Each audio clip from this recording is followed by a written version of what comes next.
Kama una tabia ya kuokota vitu na kutangazia leo, unaokota mauti yako mwenyewe. Mimi ni Joseph Kinyota, na kama mtumishi nakwambia, epuka sehemu hizi 5.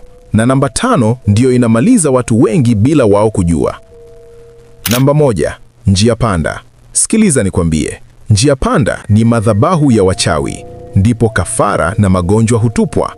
Ukiokota pesa njia panda, umebeba laana na umaskini wa mtu mwingine. Amini ninachokwambia. Namba 2, makaburini. Kitu chochote kinachodondoka makaburini ni mali ya wafu. Hata kama ni pesa au dhahabu, usithubutu. Ukiokota unakaribisha roho ya mauti na vifungo ndani ya nyumba yako. Hakuna mjadala hapa. Namba 3, kando ya bahari au mtoni. Asilimia kubwa ya vitu vizuri vinavyoachwa hapo ni sadaka au maagano ya majini. Ukiokota pete au cheni hapo, umeingia mkataba na roho za baharini bila kujua. Ndoa yako na uchumi wako vitasambaratika. Namba 4, chini ya miti mikubwa kama mbuyu au mtini.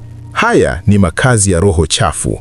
Ukiokota kitu chini ya mti huu, umechukua mali ya mapepo na yatakufuata mpaka chumbani kwako. Namba 5, na hii ndiyo hatari kupita zote, mlangoni kwako. Ukiamka asubuhi ukakuta pesa, nguo au kitu chochote kigeni mlangoni kwako, usiguse. Hiyo ni laana imetumwa moja kwa moja kufunga riziki zako. Kiondoe kwa maombi, sio kwa mikono yako. Hitimisho. Mungu akuepushe na roho ya tamaa. Type amen kukataa mikosi hii. Kisha share video hii kuokoa maisha ya mtu mwingine. Save video hii ikusaidie. Je, umekuwa unatafuta mahali pa kupata vifaa vya shule na ofisini kwa urahisi?